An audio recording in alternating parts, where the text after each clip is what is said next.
Hi everyone, स्वागत है आप सभी का आपके अपने चैनल हिंदी निकेतन पर।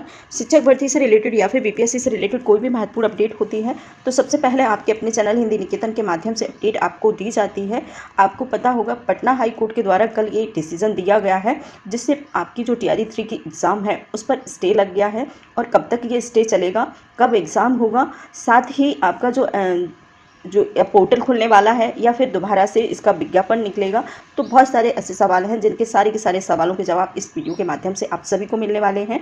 तो वीडियो को लास्ट तक ज़रूर देखिएगा। साथ ही हम अभी यहाँ पर ये डिसीज़न देख सकते हैं, इसमें ये जो है अपडेट आया है, लिखा है कि पटना हाई कोर्ट ने राज्य सरकार को 1 महीने के अनुबंध शिक्षकों की तरह अतिथि शिक्षकों को तरजीह देने के बारे में अंतिम निर्णय देने का आदेश दिया है। आप समझ पा रहे हैं, यहाँ पर जो है अतिथि शिक्षकों को कहीं ना कहीं जो अनुबंध शिक्षक थे उन्हीं के आधार पर, उन्हीं के जैसा उनको भी वेटेज दिया जाने की बात कही है। आपको मालूम है कि इसमें जो है अतिथि शिक्षकों ने हाईकोर्ट में एक याचिका लगाई थी और उसमें कहा था कि जिस तरीक़ा से अनुबंध शिक्षकों को जो है वेटेज दिया जाता है वैसे ही हर प्रत्येक शिक्षक भर्ती में भी जो है अतिथि शिक्षकों को भी वेटेज दिया जाना चाहिए। तो कल इसका डिसीज़न आया है और पूरा डिसीज़न देखेंगे। साथ ही बहुत सारे जो सवाल हैं आपको इस वीडियो के माध्यम से मिलने वाले हैं।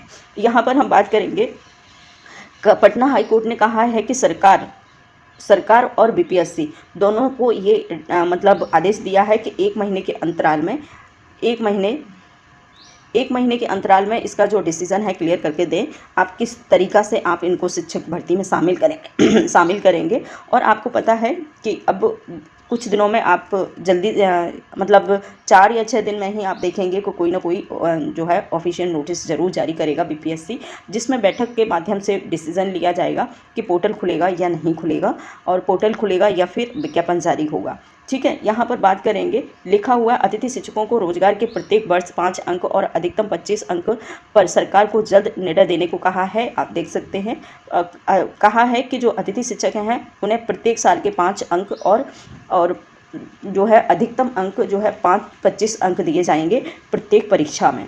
ठीक है, इसके बाद लिखा हुआ है कि 7 फरवरी को जारी विज्ञापन संख्या 22/2024 फिलहाल रोक लगा दी गई है। तीसरे चरण में 87,784 पदों पर बहाली होनी थी। न्यायमूर्ति अंजना कुमार शरण ने ये एकल पीठ की संदीप कुमार सहित जहाँ के अन्य जो अर्जी लगाई है वो 10 अन्य लोग हैं।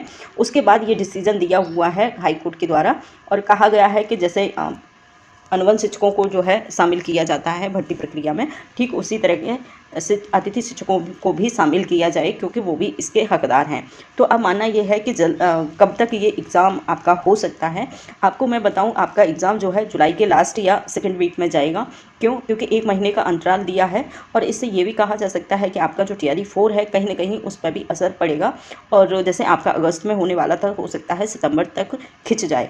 तो आप समझ पा रहे हैं, बट इसमें सीटेट वालों को थोड़ा सा फ़ायदा होगा क्योंकि उन्हें कहीं ना कहीं डर लग रहा था कि सीटेट अगर जो है जुलाई वाला सीटेट है उसमें अगर उनका रिज़ल्ट नहीं आ पाया तो वो अगस्त का जो टीआरई 4 है उसमें शामिल नहीं हो पाएंगे। बट आप अब ऐसा माना जा रहा है, ऐसा मतलब कहीं ना कहीं आप टीआरई 4 में अब पूरी तरीक़ा से एलिजिबल हो जाएंगे क्योंकि आपको पता है कि टीआरई 3 की एग्ज़ाम बहुत ज़्यादा ही लेट हो चुकी है। और दूसरी बात यह है कि पोर्टल खुलेगा या फिर विज्ञापन जारी होगा। तो जहाँ तक है कि पोर्टल ही खोला जाएगा, विज्ञापन दोबारा से जारी नहीं होगा, और उसमें एक कॉलम दिया जाएगा, एक पॉइंट दिया जाएगा जिसमें अतिथि शिक्षकों को जो है शामिल करने की बात कही जाएगी। साथ ही उनको जो है 25 जो वेटेज है उसको दिया जाएगा। और आपको एक बात और बता दें, आपका जो है 11 और 12 वालों में ही अतिथि शिक्षकों को शामिल किया जाएगा। आपको टीआरई 3 में लगभग 28,000 जो वैकेंसी हैं उन्हीं पर फाइट करेंगे जो अतिथि शिक्षक हैं। आपको पता होगा कि जो कहीं ना कहीं आपको जब टीआरई 3 की जो वैकेंसी आई थी उसमें ये लग रहा था, उसमें ये सबसे कम जो फाइट थी वो 11 और 12 वालों को थी। 28 बहुत ज़्यादा वैकेंसी थी और जो अभ्यर्थी थे वो लगभग 60-65 हज़ार ही लोगों ने उसमें अप्लाई किया था।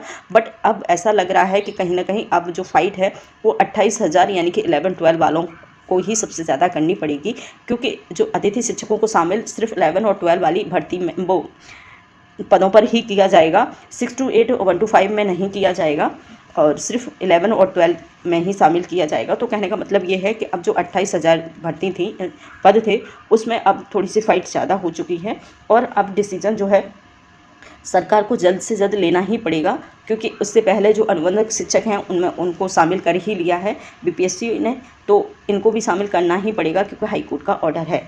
और अब 1 महीने के लगभग जो टाइम दिया है कोर्ट ने, वो 1 महीने का दिया है। 1 महीने में अपनी पूरी प्रक्रिया जो है सरकार को और बीपीएससी को स्पष्ट करनी पड़ेगी और उसके बाद आपका जो है एग्ज़ाम होगा। ठीक है, तो यहाँ पर आप लोग देख सकते हैं कहीं ना कहीं TRE 3 का एग्ज़ाम में कोई ना कोई समस्या अटकती ही रहती है। अब ये समस्या आ गई है कि कहीं दोबारा से जो अतिथि शिक्षक हैं उनको शामिल करने की बात आ गई है। इससे पहले 3 बार जो है आपकी एग्ज़ामिनेशन डेट क्लियर हो गई, एग्ज़ाम कैंसिल हो गया, बहुत सारे मुद्दे इसमें शामिल हुए हैं, बट कोई नहीं। अब आपका जो एग्ज़ाम है शायद जुलाई के लास्ट या सेकेंड वीक में हो जाएगा संपन्न। ठीक है, तो आज इतना ही। ऐसे ही महत्वपूर्ण वीडियो को देखने के लिए अपने जो है आप साथी और अपने भाई बहनों को ज़रूर शेयर करें, क्योंकि ऐसी महत्वपूर्ण जानकारी हमको भी मिलना ज़रूरी है। Thank you.